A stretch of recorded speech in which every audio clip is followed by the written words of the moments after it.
Hey guys, and welcome to this demo. This will be our first demo for the year. I want to break this demo into two parts. That way, once you complete half of the assignment, you can then just leave that video alone and go to the next one. So before we start, I just want to show you the class as it exists in Google Classroom. And so what I recommend is click on classwork, and then that will bring you to all the weeks that will show up. And you can see I've got many weeks that are loaded. But for right now, we're going to be in week 2, and we're going to be working on Adobe Illustrator Intro 1.1. I may end up like relabeling this depending to just make things a little bit simpler in the gradebook, but for all intents and purposes, this is the one we're going to work on. Typically at the beginning of each assignment, there will be some kind of description, and then attached to it, you're going to find some resources. So when you get to the assignment, if you click on this file here, w211.ai, you'll notice that this is actually an Adobe Illustrator file. That's why it has .ai, and this is something you need to download to your computer to actually complete the assignment. So I'm going to click on it. Typically, it's going to load in a separate page. So you now have this black screen. You can't download it yet. And a lot of people go to this arrow up here, and that actually kind of messes things up. So don't click up there. What I want you to go to is the 3 dots in the upper right-hand corner. You're going to click on it, and then you'll click and select Open in New Window. When you do that, it'll then give you some options here that you can either print it, you can add a comment, or you can see this little download arrow. So I want you to click Download. It'll take a moment, and then you'll see it pop up here. If you just click on that right away, this will actually launch Adobe Illustrator, and then it'll open up in the application. So now, welcome to Adobe Illustrator. This is the actual file. If I zoom in, you can kind of see things. A lot of what we're going to end up doing within Adobe Illustrator in the first few days is just learning how to navigate. So something that I'll show you right away, and this is your first keyboard shortcut, if you go Control-0, that'll actually fill your whole screen so you can see the entire artboard at the same time. So that's our first move. Do that, Control-0. So hold down Control. Control is on the bottom end of the keyboard. CTRL, and then hold the number 0. The next thing I want you to do is just take your mouse, this is your selection tool, and click once on this whole image right here. And you'll see a little bounding box shows up around it, little blue box with white squares in the corners. And then what we're going to do is we're going to lock it. So if I go to Object, and then in our menu, so at the top of the screen, Object, then down to Lock. You can see it's 1, 2, 3, 4, 5, 6.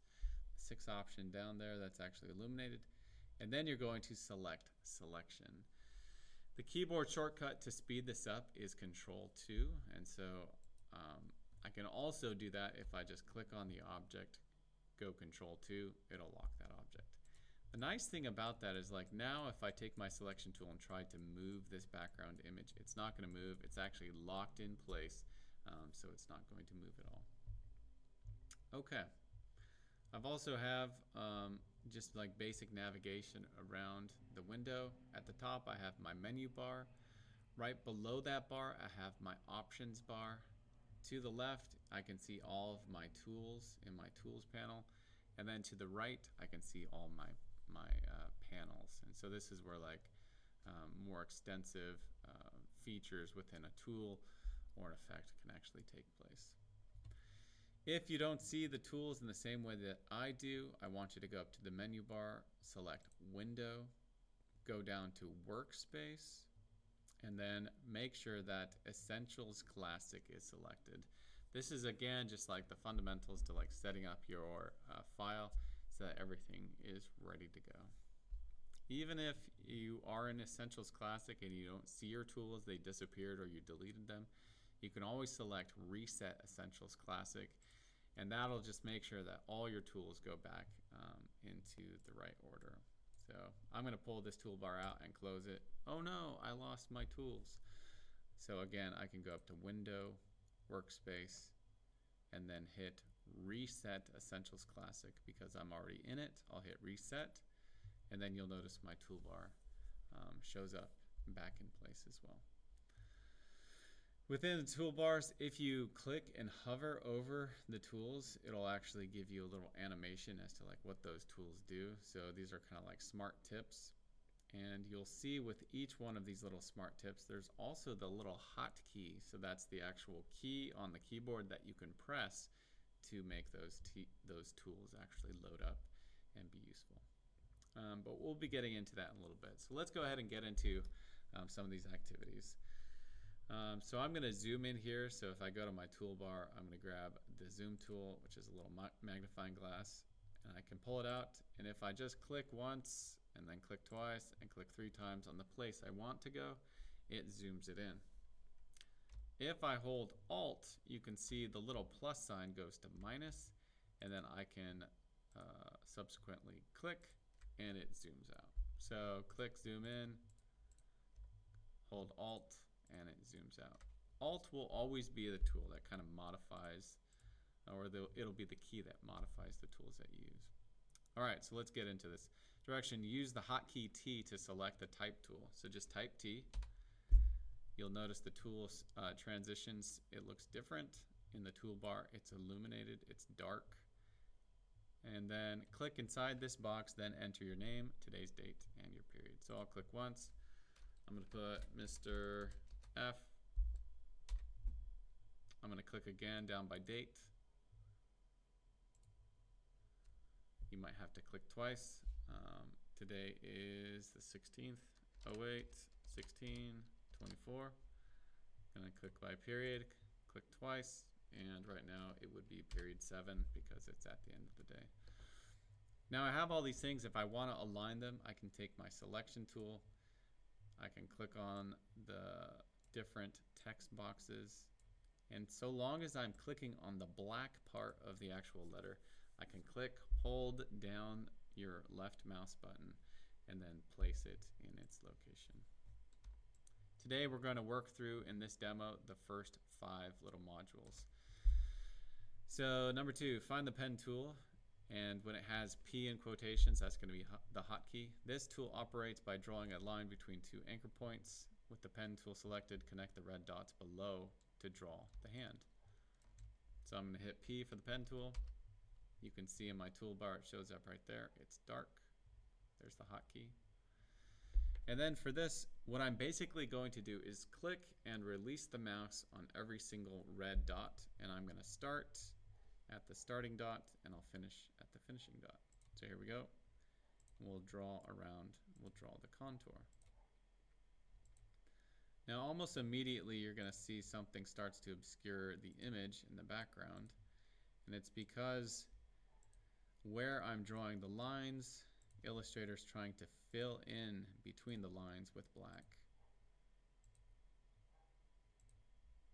And so one way you can get rid of this and just have stroke and not fill is if you hit this little switch or swap fill and stroke. And you can see as I hover my mouse over that, it gives me a hotkey for a keyboard shortcut, Shift X. Or I can just click on these little arrows right here. So I click the little arrows, it's now back to strokes, and I'm going to keep working through this drawing. I'm going to try to go fast just so I can get you guys through this demo and not have it drag on for too long.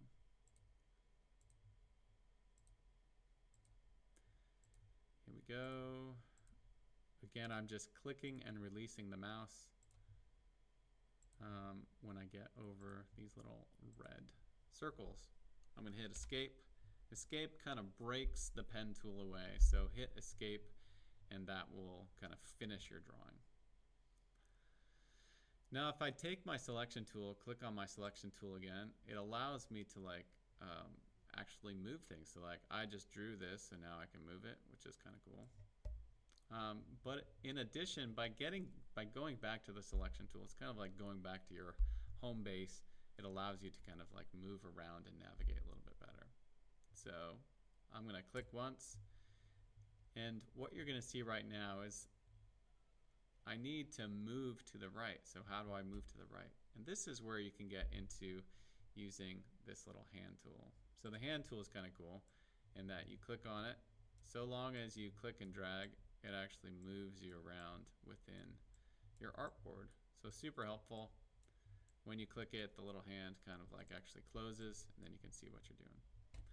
So step 3, find the shapes tool in the toolbar to the left. Draw a square, a rectangle, a circle, an ellipse, a pentagon, a star, and a line in the space below. And so if I go here, I can see the rectangle tools.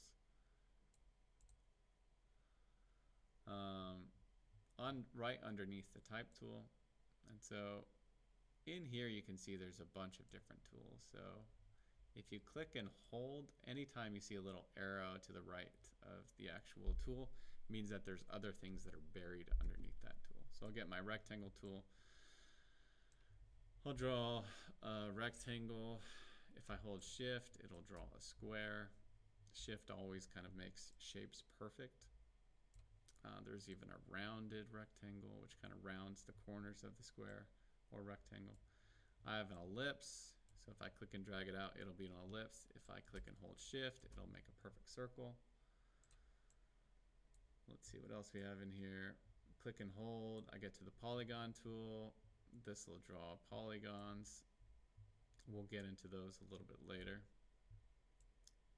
And then I have my star tool. So if I go to the star, I can draw a star. Again, using my selection tool, I can click and position these things and kind of design them. I can even rotate them or scale them to make them bigger, smaller, or different shapes. So there's lots of things you can do to an object once it's drawn with your selection tool. Again, use my hand tool. I can move over. The hand tool can also come out by holding the space bar, which is pretty cool. All right, use the paintbrush tool to draw a flower, hotkey B. So if I hit B, the paintbrush tool comes up.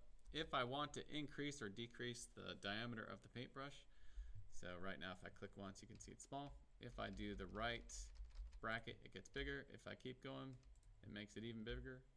If I hit the left bracket, it makes it small. So it's kind of a neat way to control the stroke width while you're actually drawing. I can also use my magnifying glass and zoom in. I recommend getting close to your drawings just so that you can actually see what you're doing.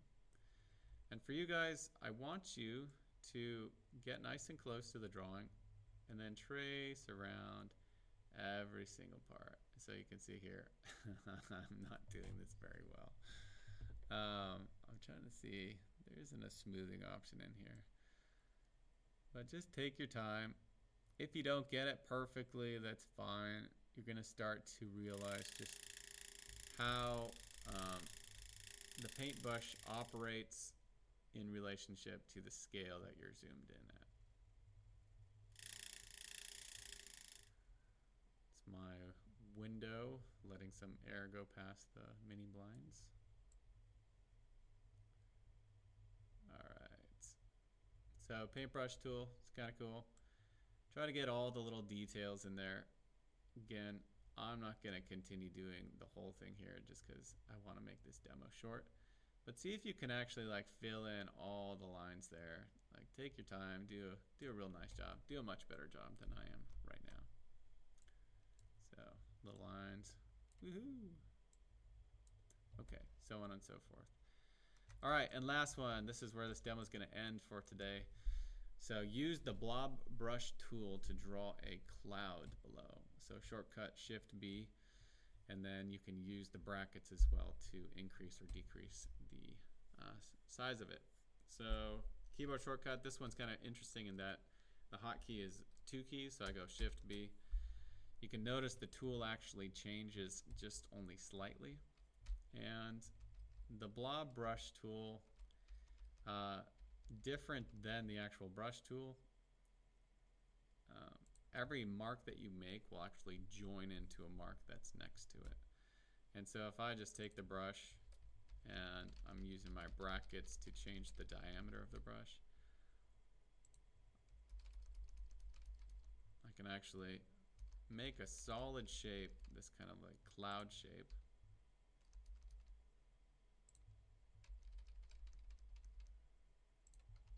Pretty easily by just using the blob brush tool.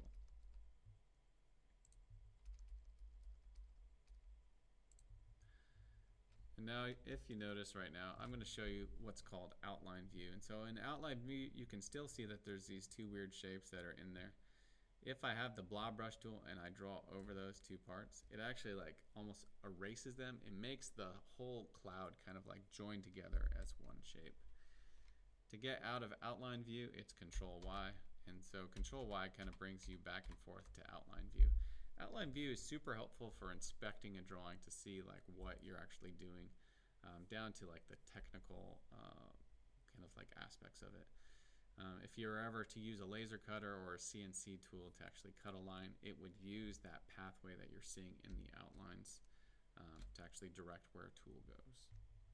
And that's where our demo for this first like 5 is going to stop. And we're only going to work up to that for the first day of class. So we're going to go ahead and pause right here.